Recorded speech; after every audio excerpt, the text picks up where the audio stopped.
आप देख रहे हैं सी न्यूज भारत। मैं हूं आपके साथ आकांक्षा यादव। वक्त हो चुका है न्यूज बुलेटिन का, तो चलिए निगाह डालते हैं इस वक्त की खास खबरों पर।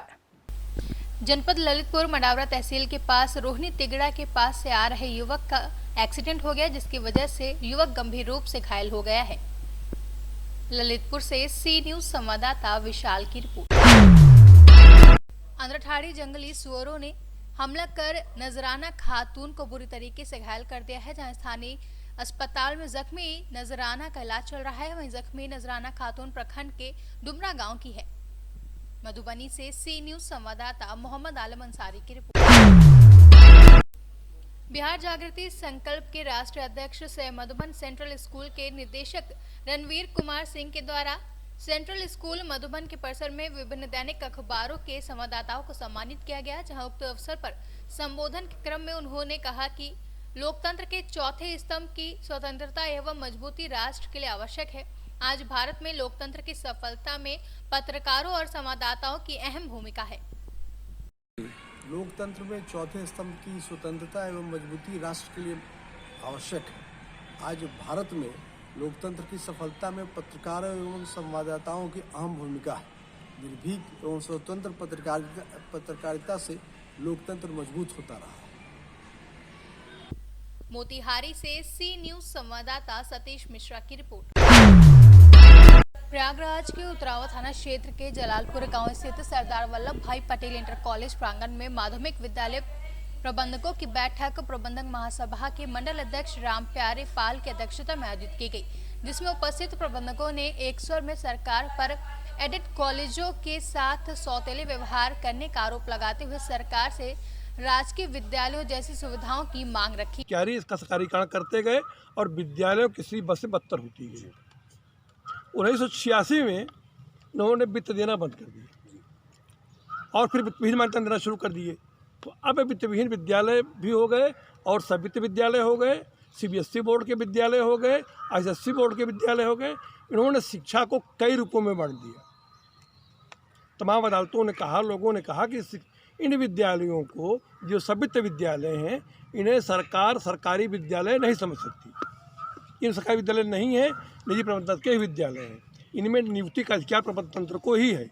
लेकिन सरकार ने क्या काम किया, धीरे धीरे चयन आयोग, बोर्ड, संस्थाएं बनाते हुए इन विद्यालयों में प्रबंधन तंत्र के अधिकारों को कम करते गए।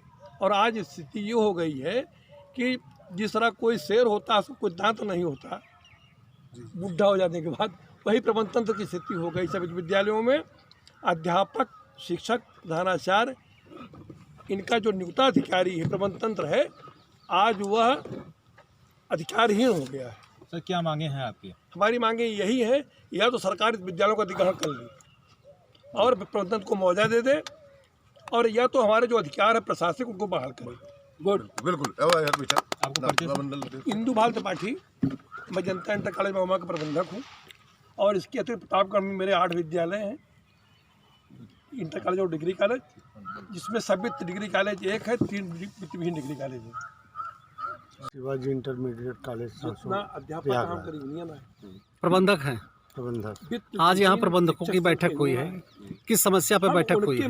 जो राम प्यारे बाल भाई बोले हैं और जो इंदु त्रिपाठी जी बोले हैं, वही मांगे हमारी मांगे। वेतन दिया जाए कहते हैं, लेकिन ये नहीं कहते।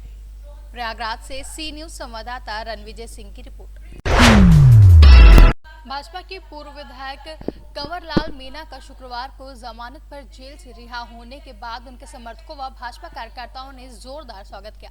इस दौरान कंवरलाल मीणा जेल से रिहा होने के बाद कामखेड़ा बालाजी मंदिर के दर्शन करने के लिए गए, जहां रास्ते में कई जगहों पर उनका फूल मालाओं से स्वागत किया गया। राजस्थान से सी न्यूज संवाददाता भगवान सिंह की रिपोर्ट। श्योपुर जिला अध्यक्ष अतुल चौहान ने मीडिया से बात करते हुए बताया कि जब देश में कोरोना काल के समय कर्फ्यू लगा हुआ था, तब नरेंद्र मोदी सरकार और श्योपुर मुरैना से सांसद नरेंद्र सिंह तोमर कॉर्पोरेट घरानों के लिए कृषि कानून लेकर आई, और जिसके विरोध में देश का किसान आंदोलन कर रहा है। लेकिन सरकार से 9 बार मुलाकात करने के बाद भी अभी तक कोई हल नहीं निकला है। जब पीछे हटने को किसान तैयार नहीं है, जिससे साफ है कि यह कानून पूंजीपतियों के लिए तैयार किया गया है। इसके विरोध में आज हमने ये मार्च निकाला और आगे आने वाले दिनों में पूरे प्रदेश में चक्का जाम होगा। देखिए, आप सबको मालूम है कि जब कोरोना काल था, जब देश में कर्फ्यू लगा हुआ था, तो यही नरेंद्र मोदी सरकार, नरेंद्र तोमर जो यहाँ पे स्थानीय कृषि मंत्रियों सांसद हैं श्योपुर मुरैना के, उनके द्वारा चोरी चुपके से देश के पूंजीपतियों के हित में लागू किया हुआ कानून, किसानों के अनहित करने वाला कानून, कृषि कानून जो काला कानून लागू किया गया है, उसके विरोध में जो किसान पूरे देश में आंदोलनरत हैं। लगातार आपने देखा होगा पंजाब, हरियाणा, पश्चिमी उत्तर प्रदेश से लेकर देश भर में, और अब दिल्ली में लाखों लाख किसान 50 दिन से डला हुआ है और 65 किसानों ने इसमें शहादत दे दी है ठंड से, दुर्घटनाओं, घटनाओं में। उसके बाद भी नरेंद्र मोदी सरकार 9 बार मुलाकात करने के लिए उनको बुलाती है। नरेंद्र तोमर 9 बार मुलाकात करने के लिए बुलाते हैं, लेकिन उससे पीछे हटने को तैयार नहीं है। इससे साफ है कि ये कानून पूरी तरह से पूंजीपति अडानी, अंबानी जैसे उद्योगपतियों के लिए लागू किया गया है और किसानों को बर्बाद करने वाला है।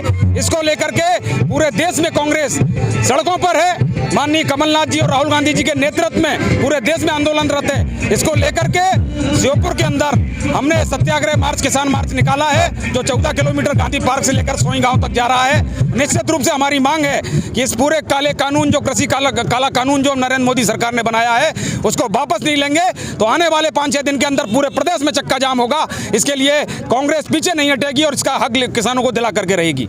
श्योपुर से सी न्यूज संवाददाता शिवम गोयल की रिपोर्ट। मिर्जापुर के अरहौरा में समाजवादी पार्टी की आंशिक मडिहान विधानसभा की एक बैठक आज संपन्न हुई है, जहां बैठक की अध्यक्षता विधानसभा अध्यक्ष शैलेश सिंह पटेल ने की। वहीं कार्यक्रम के मुख्य अतिथि समाजवादी पार्टी के जिला उपाध्यक्ष व मडिहान विधानसभा प्रभारी संजय यादव रहे। बैठक को संबोधित करते हुए कहा कि बूथ कार्यकर्ता ही पार्टी के रीढ़ होते हैं, इन्हीं के बल पर हम सभी चुनाव जीतेंगे और कहा कि आने वाले त्रिस्तरीय पंचायत चुनाव में जोर शोर से मेहनत करें और पार्टी के लोगों को जिताने का काम करें। आज का मासिक बैठक त्रिस्तरीय चुनाव जिला पंचायत प्रधानी को लेकर रखा गया। इसमें लड़ रहे सभी प्रत्याशी और जितने भी वार्ड हैं जिला मिर्जापुर में, उस पर चर्चा हुआ और संगठन के साथ चुनाव लड़ा जाएगा। इसमें किसानों की भी बात हुई, जो किसान हमारे दिल्ली पर भूखे प्यासे बेचारे ठंड में तड़प रहे हैं, और बीजेपी का जो बिल है वो किसानों के खिलाफ बिल, जो यहाँ के किसानों को समझाना है, इस पर भी चर्चा हुई। और 2022 में पार्टी को मजबूत करने और सरकार बनाने के विषय में भी चर्चा हुई। मिर्जापुर से सी न्यूज संवाददाता अनिल केशरी की रिपोर्ट। फिलहाल के लिए न्यूज बुलेटिन में बस इतना ही। देश और दुनिया की तमाम बड़ी खबरों के लिए जुड़े रहे सी न्यूज भारत के साथ।